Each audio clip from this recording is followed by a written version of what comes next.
This is a very, very important question, actually, because there's a lot of guys who very much disagree with marriage, and I think a lot of us online right now have seen the arguments, right? So, arguments for and against marriage. Recently, you only really hear arguments against marriage, which is that guys don't benefit that much from it because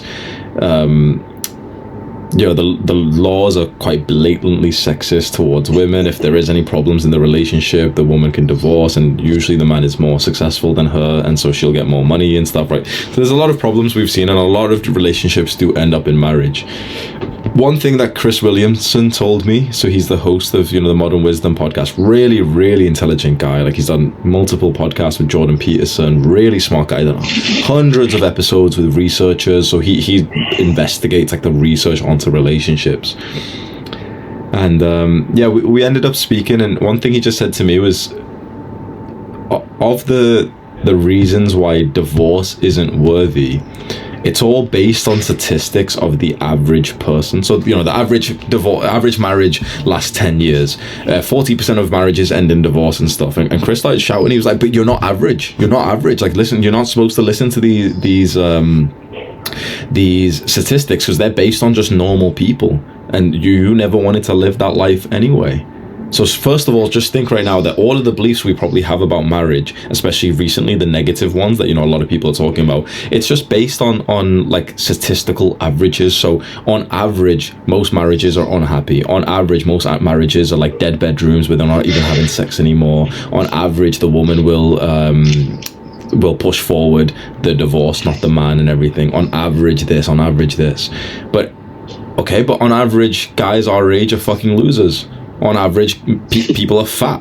On average, guys have got low. Do you know what I mean? It's like, so imagine if we were sat here like, oh, guys, on average, men are fat. Like, what the fuck? Like, why would you imagine we said that and we just started to eat more after that? It's like, no, just shut the fuck up, right? Like, who cares what some fat motherfuckers are doing, right? So we didn't plan to be average. That's why we're in this call right now. That's why we're on self-improvement. That's why we exercise, we meditate, we do these weird things, right? So just understand, first of all, that whatever beliefs we have about marriage, we need to actually destroy them and just start from the beginning again.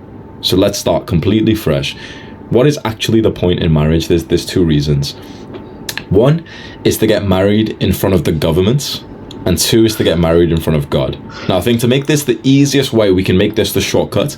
If you're very religious, get married in front of God. It doesn't even have to be a religious ceremony. So, for example, my brother is married in a mosque, but it's not actually like a political, like, government marriage. So it's like they did the full ceremony, her family, our family, big thing, it's a full-on real marriage, religious nikah, real marriage, but it's no, like, government official stuff. Eventually, if some problems happen, they can, if worst case scenario, his wife might be able to, like, say, no, we are married in a prenup, you know what I mean? It's like, okay, some bullshit can still happen. And my brother just said this to me today. So, like, either way, if you're going to get into a long-term relationship and you're going to have children with this woman, she's getting 50% of what you've got. Whether you're married or not, it's like she's getting 50%. If you've had children with a woman, she's getting 50% of what you've got. It's just as simple as that. Like, if you're married or you're not married, it doesn't matter. She's getting most of, like, or a good chunk of your wealth.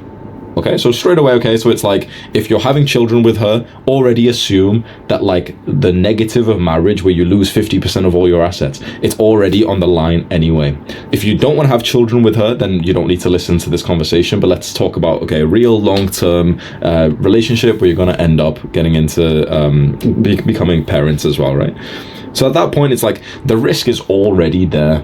If you have children with her, the risk is relatively the same as if you were married. In fact, it's actually kind of lower because you're less likely to split up if you went through the extra effort of getting married. So this is where marriage actually has an ROI, which guys don't speak about. There's two main return on investments, like positives of a marriage that I have seen, which people online don't really speak about these days.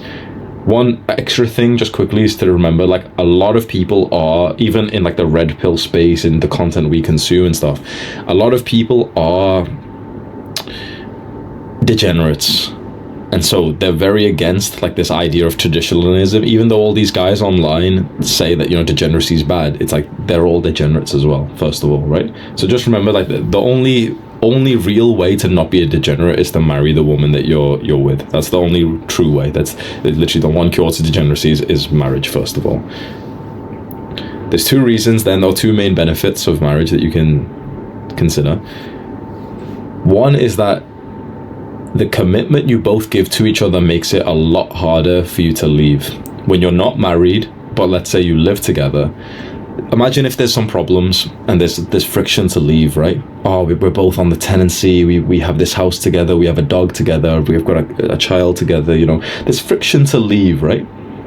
Now imagine if you add in marriage to that, and all of your family members, all of her family members have seen this. It's social proof. It's God level, literally God level accountability.